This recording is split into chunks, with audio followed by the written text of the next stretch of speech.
इतने सारे लोगों से घिरे होने के बावजूद हम किसी से जुड़े होने, किसी के द्वारा अपनाए जाने, किसी के द्वारा प्यार किए जाने की भावना की कमी महसूस करते हैं। हम उस बेचैनी और अकेलेपन से कैसे निपटें?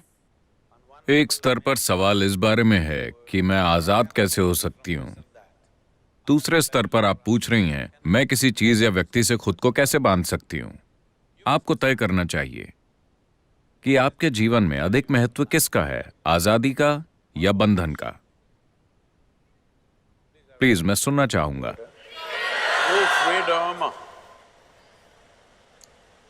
मगर आजाद होने पर आप खोया हुआ महसूस करते हैं। अगर आप पहाड़ों पर जाएं और आप पूरी तरह आजाद हों, मतलब कोई भी कुछ भी आसपास ना हो, आप बस पहाड़ों के खाली इलाके में हो, तो आप आजाद नहीं महसूस करते, आप खोया हुआ महसूस करते हैं। तो आजादी को संभालने के लिए एक स्तर की स्पष्टता और शक्ति की जरूरत होती है। ज्यादातर लोग आजादी को नहीं संभाल सकते। वो हमेशा खुद को बांधने की कोशिश करते हैं, मगर हर समय आजादी की बातें करते रहते हैं। अगर आप उन्हें वाकई आजाद कर दें तो उन्हें बहुत दुख मिलेगा। तो ये क्रमिक विकास की समस्या है। कहने का मतलब है, इस तरह से इंसान फिलहाल पिंजरे के पंछी की तरह है। अगर आप किसी चिड़िया को लंबे समय तक एक पिंजरे में रखें और फिर एक दिन पिंजरे का दरवाजा खोल दें, तब भी वो चिड़िया नहीं उड़ेगी। अंदर होने पर वो विरोध करेगी कि वो आजाद नहीं है, मगर वो उड़ेगी नहीं। इंसान की स्थिति ऐसी ही है। बाकी सभी प्राणियों के लिए प्रकृति ने दो लकीरें खींची हैं, जिसके भीतर उन्हें जीना और मरना होता है, और वो यही करते हैं। मगर सिर्फ इंसानों के लिए बस नीचे की लकीर होती है, ऊपर की लकीर नहीं होती। और उन्हें इसी बात की तकलीफ है। अगर उनका जीवन भी हर दूसरे प्राणी के जीवन की तरह तय होता, तो वो दुखी नहीं होते, बेचैन नहीं होते, अपनी ही बुद्धि को संभालने के लिए परेशान ना होते। और अनजाने में आप यही खोज रहे हैं। आप उसे संबंधों के रूप में खोज सकते हैं, पेशे के रूप में खोज सकते हैं, राष्ट्रीयता के रूप में खोज सकते हैं, या खोज सकते हैं जात, समुदाय, भगवान, स्वर्ग या नर्क के रूप में। आप बस एक नकली लकीर खींचने की कोशिश कर रहे हैं जिसका अस्तित्व ही नहीं है। क्योंकि आजादी के लिए साहस की जरूरत होती है, एक तरह के पागलपन की जरूरत होती है। अगर आप बहुत समझदार हैं तो आप आजाद नहीं हो सकते, क्योंकि आप तर्क की दो लकीरों के बीच चलेंगे। आजाद होने के लिए बहुत ताकत चाहिए। कि आप सबसे पहले, अगर आप आजाद होना चाहते हैं तो जिस चीज की जरूरत है, क्या आप जानते हैं कि हर इंसानी अनुभव का एक रासायनिक आधार होता है? हेलो?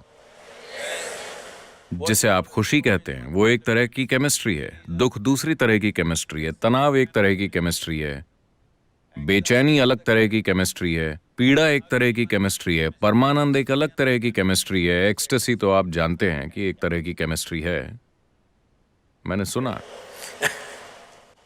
तो आपके जीवन के अनुभव का एक रासायनिक आधार है। ये इसे देखने का सबसे सतही तरीका है। इसके दूसरे आयाम भी हैं, मगर आपको समझाने के लिए, या दूसरे शब्दों में, जिसे आप अभी मैं कहते हैं, वो एक रासायनिक सूप है।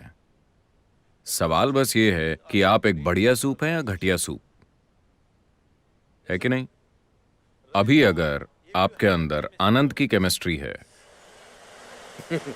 अगर आप आंखें बंद कर लें तो बढ़िया, आंखें खोल लें तो बढ़िया, अगर कोई यहां है तो बढ़िया, कोई नहीं है तो बहुत बढ़िया, हाँ या ना?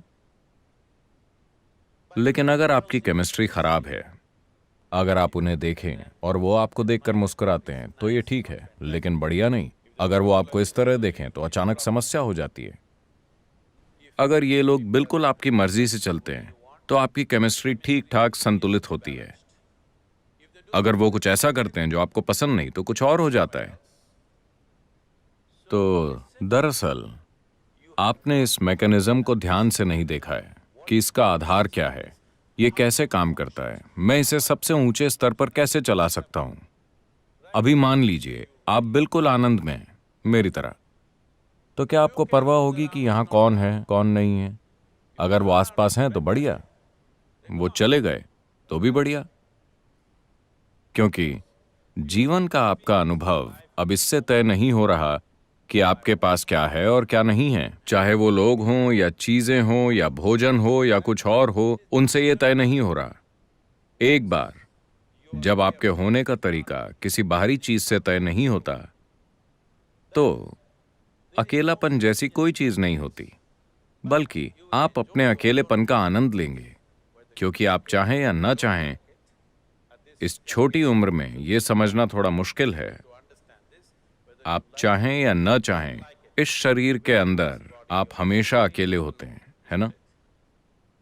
चाहे आप संवाद करें या संभोग या और कुछ और कुछ और कुछ, फिर भी आप इस शरीर में अकेले हैं, हाँ या ना?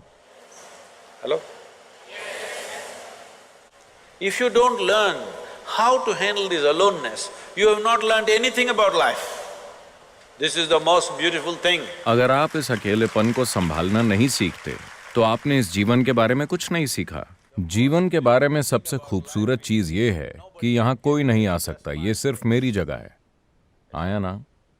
क्या ये सबसे खूबसूरत चीज नहीं है? कोई मेरे अंदर नहीं घुस सकता। वो मुझे कैद कर सकते हैं, टॉर्चर कर सकते हैं, कई चीजें कर सकते हैं, मगर वो मेरे अंदर नहीं घुस सकते, क्योंकि मेरे पास एक जगह है जो सिर्फ मेरी है। क्या ये आपके जीवन का सबसे सुंदर पहलू नहीं है? इसे तकलीफ मत समझिए, ये सबसे सुंदर चीज है। मगर आप थोड़ा रोमांटिक होकर तरसने का आनंद लेना चाहते हैं। वो कौन से गाने हैं? लोकप्रिय गाने? कौन से? किसी के लिए तरसना, मैं तुम्हारे बिना जी नहीं सकती।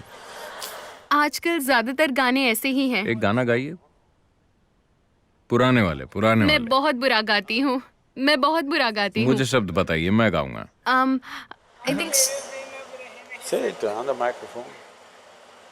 हम तेरे बिना रह नहीं सकते, तेरे बिना क्या वजूद मेरा। आप मुझसे कह रहे हैं?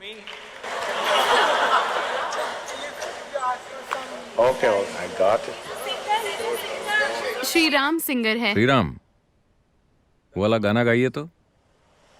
हम तेरे बिन अब रह नहीं सकते, तेरे बिना क्या वजूद मेरा। सभी लड़कों को इस तरह के गाने सीखना चाहिए, वरना आप लड़कियां नहीं पटा पाएंगे। Girls, मगर लड़कियों को समझना चाहिए कि उस लड़के की एक जरूरत है, इसलिए वो ऐसा कर रहा है। ये वास्तव में सच नहीं है, मगर फिलहाल खेल का मजा लेते हैं, क्योंकि हम जो करते हैं वो सिर्फ एक खेल है। जीवन खेल है, क्योंकि वो खत्म हो जाता है। but the important thing is how are you within yourself? मगर महत्वपूर्ण चीज ये है कि आप अपने भीतर कैसे हैं। अगर आप इस तरह से यहाँ हैं कि आप सिर्फ अपनी जरूरतों के अनुसार चलते हैं, तो आप बहुत ही तुच्छ जीवन जिएंगे। लेकिन अगर आप बिना किसी जरूरत के यहाँ बैठ सकते हैं, मगर जो जरूरी है वो करेंगे, तो आप एक शानदार जीवन जिएंगे। ये मेरी इच्छा और आशीर्वाद है कि आप सब एक शानदार जीवन जिएं। अपने लिए इसे सच बनाएं।